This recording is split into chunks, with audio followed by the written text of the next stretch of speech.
I think Christianity has been, well, David Bentley Hart wrote a book a couple years ago talking about, and several other people have been writing books. David Bentley Hart's one, Rodney Stark is one. We probably don't recognize how much our modern Western idea of individual rights, of justice, of equal dignity of all people have come from Christian roots. I'll say something that may sound a little surprising to everybody. I think one of the reasons why over the last 300 years so many people have tried to weaken the church's power and weaken Christianity's power was even though Christianity gave the modern world, Nietzsche would say this, Christianity gave the modern world the idea of individual rights, every single human being having an infinite dignity, the responsibility to care for the poor, to do justice for the oppressed. Nietzsche would say those ideas came from Christianity. I agree. And there are an increasing number of historians making the case that these ideas came from, I just read a book by a guy who's a historian at the University of Oklahoma. He's an expert in Roman history. And he says the very first person in history who said slavery per se was wrong was one of the Gregories, one of the Cappadocian fathers in the 4th century. In other words, the idea that slavery is always wrong, the idea of individual rights, these things came down, according to many, many different thinkers, from Christianity. But I want to admit that one of the reasons why the secular world has become secular is because the church wasn't acting on its great ideas. That the church was not. It was more of an instrument of basically keeping the powerful people in power, especially, by the way, in places where they had state churches.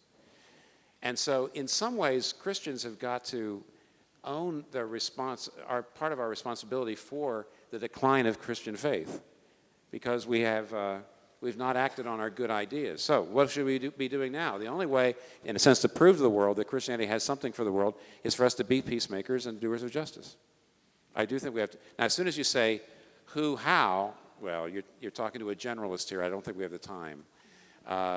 Does the preacher talk about justice issues? I mean, I could name 8 justice issues going on right now, including things like, I'm from the city, including things like housing and gentrification, by the way, and eviction of people from their homes. In the city, that's a justice issue at this point. How does the church do something about it? It should respond to it. I mean, the urban churches particularly. How do I do it? Probably not through my preaching. But certainly we have to find ways of doing it. So basically the answer is yes, but I've taken a longer time to answer the question because I really want you to see that I do think the church has a lot to answer for. But the basic idea is whenever somebody criticizes the church, whenever somebody criticizes the church today for its lack of justice, it's almost always using Christian values to do it. That's the irony. A man named John Somerville, John Somerville wrote a book, Oxford University Press a few years ago, called The Decline of the Secular University. He made that case that whenever you see people criticizing the church, they always use basically the church's own values. So that's fair. That's perfectly fair. To use the church's values to say you're not living up to your own standards. But then you shouldn't turn around and therefore say Christianity is useless. No, it's not. Otherwise, you wouldn't be using their standards to criticize Christianity. The church then has got to own its responsibility and step up, and yes, it does need to be an advocate for justice. Somebody else? I don't have the mics, sorry. Yeah, I know, but there's no, maybe Jed could, they're his children. All right. Thanks for being here, Dr. Keller. I appreciate your work. So this is a friendly question.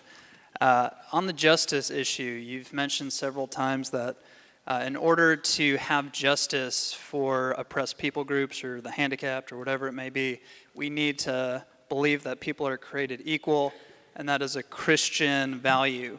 But what would you say to somebody who said that treating people equally is just enlightened survival?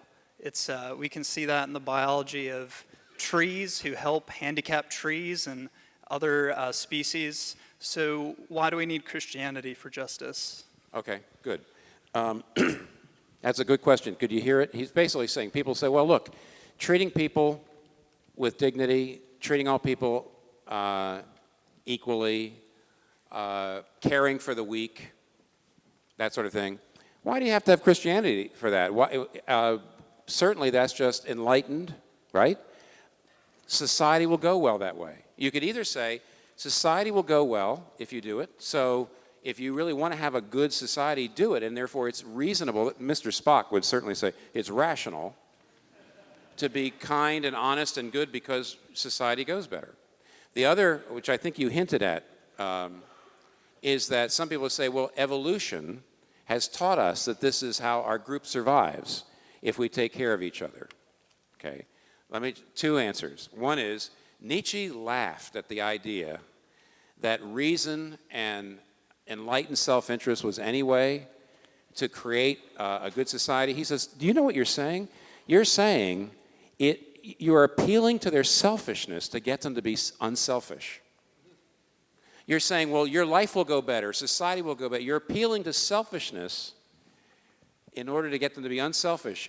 And he says, how far is that going to go? That's a house of cards, he says, because at some point, there's going to be a place for you to lie and make $10 million, and you're going to do it. You're not going to say, well, the world will go better if I tell the truth. No, you're not, because you never said you must tell the truth because it's right. You must treat all people equally because it's right. You're saying you must treat people equally because it's practical.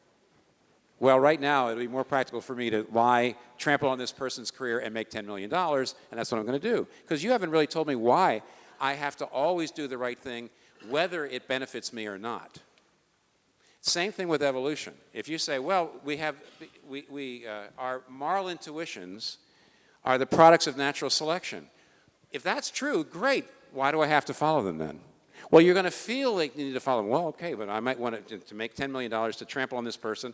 I might actually just feel like, hey, I'm just going to overcome my qualms. Because again, if you say evolution or enlightened self-interest is the reason you should do X, you're not actually saying you have to do X because it's right. You're saying you have to do X because it's practical. And that's no way to get people to always do X.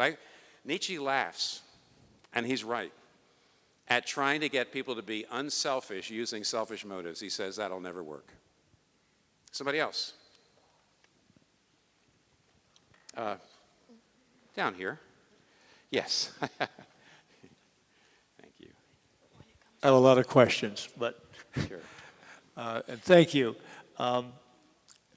Could you give us a few first steps on the road to getting rid of doubts that come once in a while?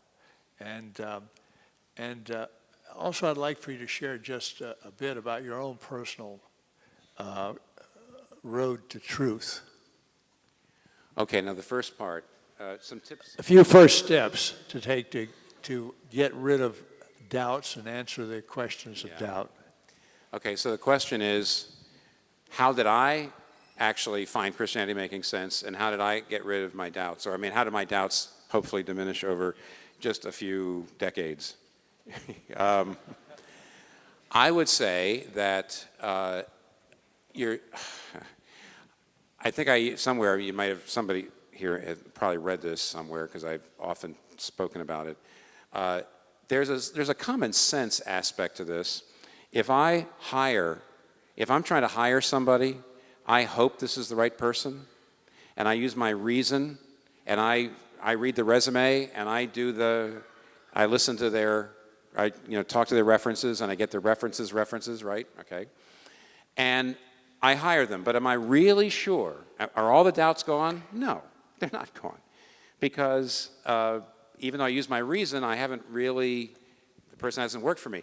So when you actually hire somebody, it's a risk. It's a risk. Things could blow up. It's a commitment. But after a year or two or three, you say, this was the right person, and your doubts go away. It's not that unusual, I think, it's not that different, I mean. With God, you tend to use your reason more getting there. Also, I have to say, the social aspect's important. You've got to have people in your life that you respect. I actually heard Peter Berger, who is one of the inventors of the very highly abstruse field called the sociology of knowledge, actually say somewhere, he says, well, here's what it comes down to. You find the ideas most plausible of people who you want to like you. Do you think that's fair? In other words, he says the people you like and the people you want to like you, for some reason, their ideas seem very plausible to you. That's the sociology of knowledge, everybody. Okay, so you don't have to take that course. Just write this down. See? So us popularizers, we know how to boil it down.